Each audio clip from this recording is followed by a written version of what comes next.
جان کر یا بھول کر ہو گیا ہو تو میرے پیٹ کے اندر، میرے شکم کے اندر لڑکا ہو یا لڑکی، اس گناہ کی بنیاد پر اس کے اندر غلط اثر پیدا مت کر دینا. میری خطا کو معاف کر دینا، میری غلطی کو معاف کر دینا. بیٹا میں دعا کیا کرتی تھی، گناہوں سے معافی مانگا کرتی تھی.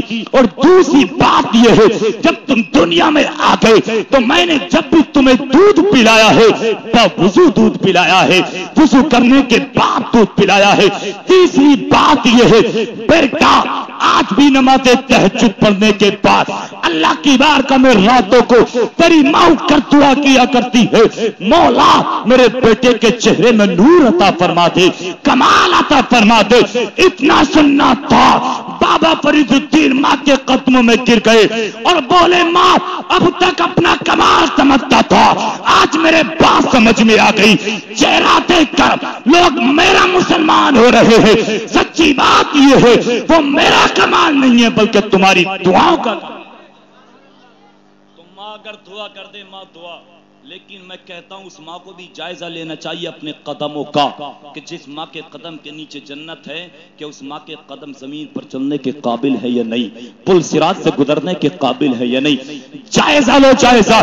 حضرات بابا فرید الدین بولے ماں بات سمجھ میں آ گئی، یہ میرا کمال نہیں تمہارا کمال ہے، مگر ماں مجھے کورٹ میں بلایا گیا ہے، اب میں کیا کروں؟ ماں کے لبوں پر مسکراہٹ آ گئی. ماں بولی بیٹا جب آج تک میری دعا نے کام کیا ہے، تجھے کامیابی عطا فرمائی ہے، تو جا خوشی کے ساتھ تحریک کے کورٹ میں چلا جا.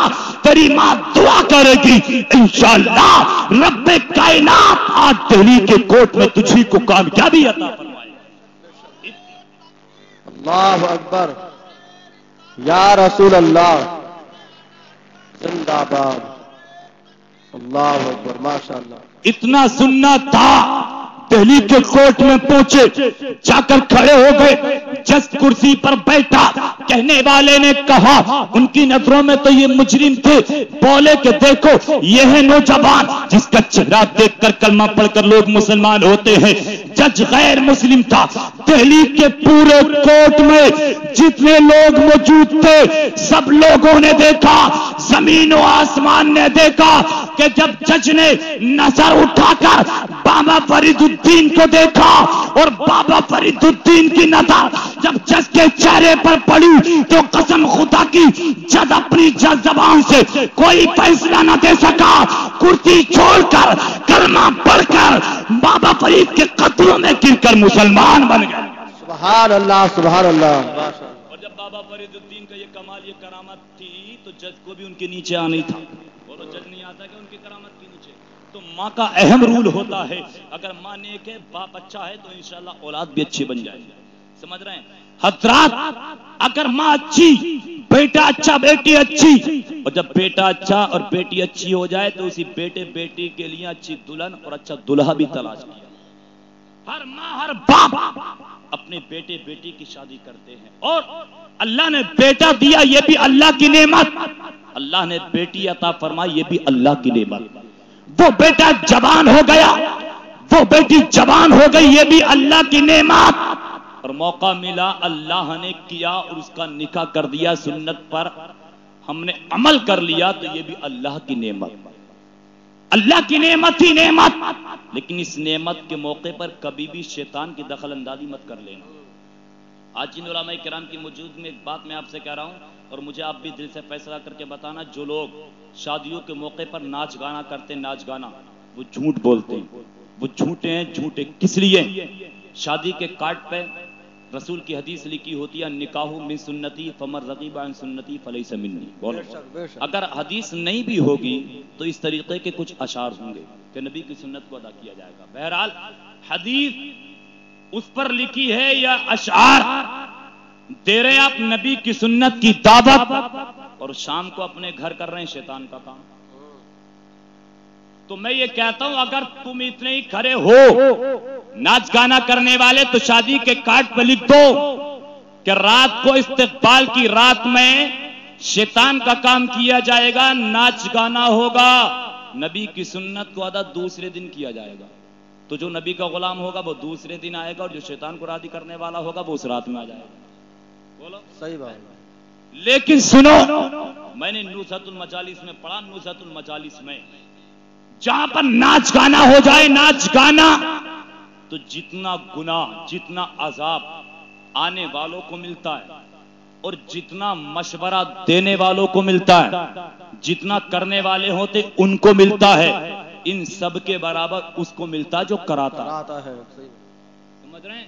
ہاں، تو کبھی دوستوں کی دوستیوں کے چکر میں مت آنا، اس لیے کہ دوست کی دوستی وہ کامیاب نہیں ہے جو تمہارے ہاتھ میں شراب کی بوتل دے دے، تمہیں زنا کی طرف لے کر چلا جائے، ناچ گانے کی طرف لے کر چلا جائے، بلکہ دوستی وہ کامیاب ہے اگر تم نمازی نہیں ہو تو تمہارا دوست تمہیں نمازی بنا دے، تم قرآن نہیں پڑھتے ہو تو قرآن کا پڑھنے والا بنا دے، شراب کی بوتل ہاتھ میں ہے تو تم سے چھڑا دے، زنا تم کرتے ہو تو تمہیں زنا سے روک کر توبہ کے لیے وہ آمادہ کر دے، تمام گناہوں سے بچا لے۔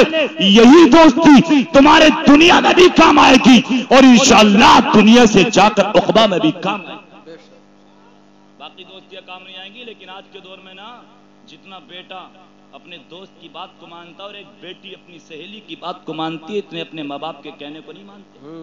سمجھ رہے ہیں؟ میں یہ نہیں کہتا اپنے دوست کی اچھی بات کو مت مانو، ایک لڑکی اپنی سہیلی کی اچھی بات کو نہیں مانے، حقوق تو سب کے ادا کیے جائیں، ماں باپ کے بھی حق ادا کرنے چاہیے، ماں باپ کو اولاد کے بھی، شادی ہو جائے تو بیوی کے بھی حق ادا کرو، سسرال کے بھی حق ادا کرو، جہاں جو حق ہے وہ ادا کیا جائے۔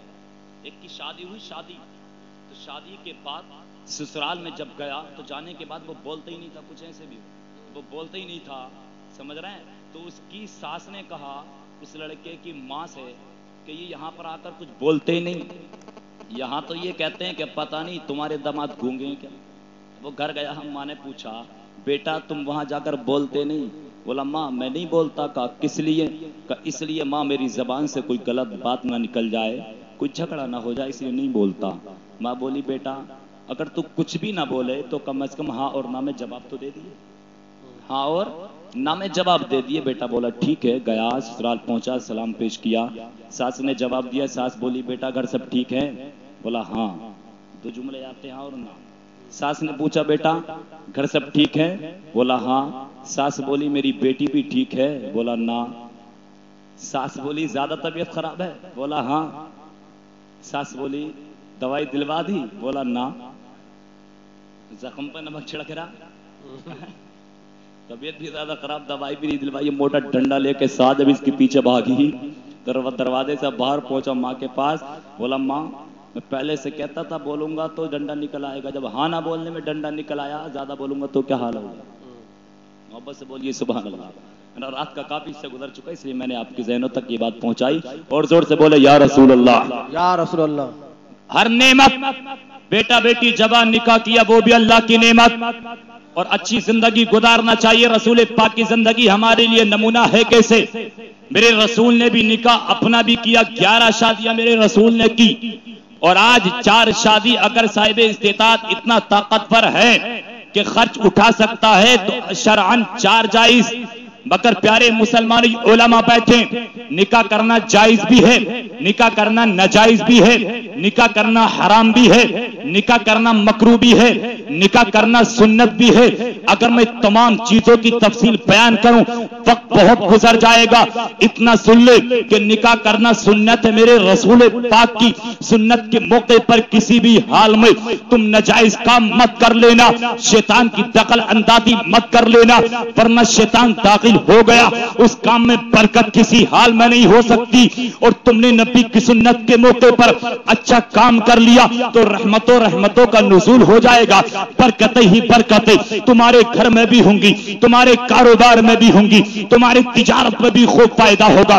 پیشانی کو سجدے میں جھکا کر تم اللہ کی عبادت کر کے دعا کرنا تو انشاءاللہ اللہ خود تمہاری دعاؤں کو قبول کر لے گا، تمہاری بیویوں کی دعا کو قبول کر لے گا، تمہارے بیٹے بیٹیوں کی دعا کو قبول کر لے گا۔ دنیا کا ہر باپ اپنے بیٹے کی شادی کرتا ہے، اپنی بیٹی کی شادی کرتا ہے۔ آج سے